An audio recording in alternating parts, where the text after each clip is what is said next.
Hey, guys.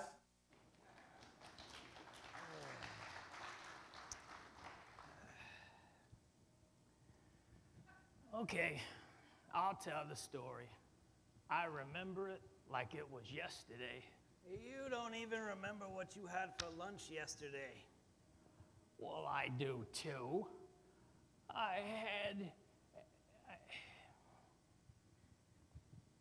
Why don't you tell the story? All right, I'll tell the story. I hate the way you tell the story. I'll tell the story. So anyway, it was the worst weekend of our lives. Yes, Jesus had just been crucified. Yes, he had been placed in the tomb.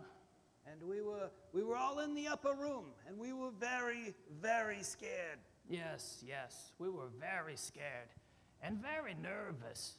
Nervous as a pair of long-tailed cats in a room full of rockers. Now, just to be clear, there were no cats and there were no rocking chairs.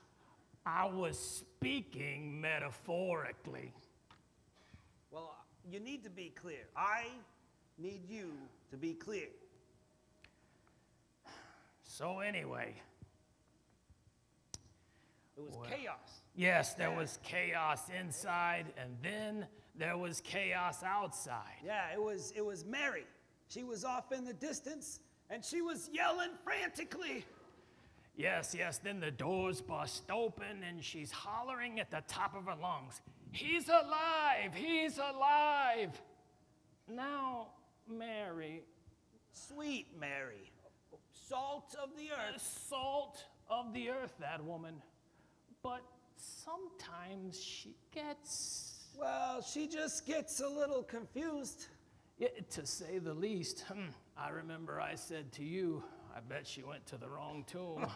Yes, see, it was just such chaos, so we just decided we'd go back to our homes. Yes, so we started back home, and it's about a 7-mile walk on the road to Emmaus. And we're walking and talking. Talking and walking, and all of a sudden, this man comes up behind us. Yes, I remember, and he says to us, "Why the long faces?" And I said to him, "Look, that's just the way we're built, and if you don't like it..." The man was speaking metaphorically.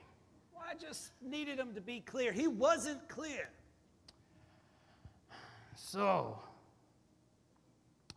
where was we? Oh, I remember, yes.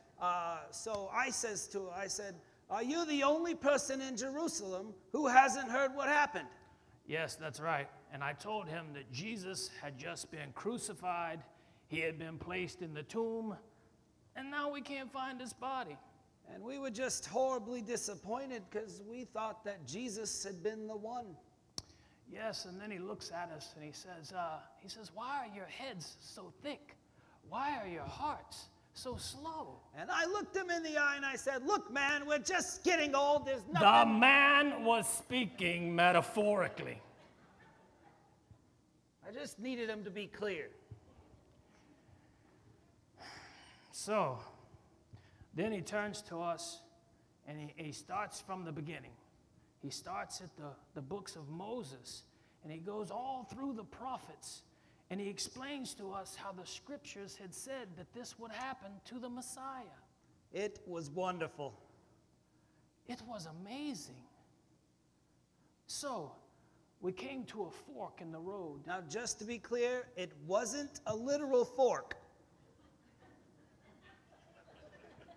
So anyway, we came to a place where the road divided.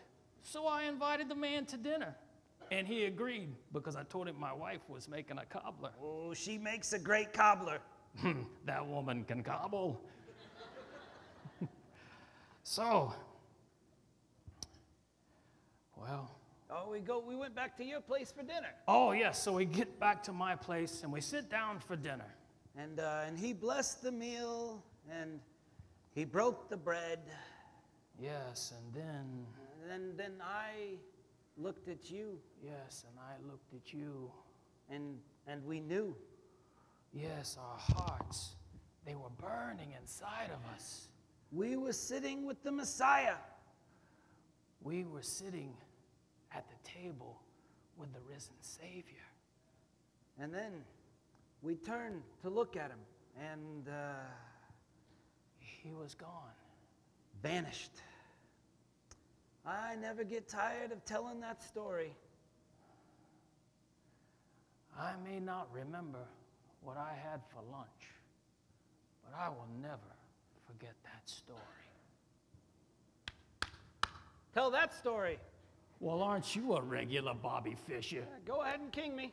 I'm not kinging you. Well, that's a great story. That's a story about a winner. That's a story about an old man that cheats at checkers to feel better about Oh, himself. I'm done playing checkers with you. Ah.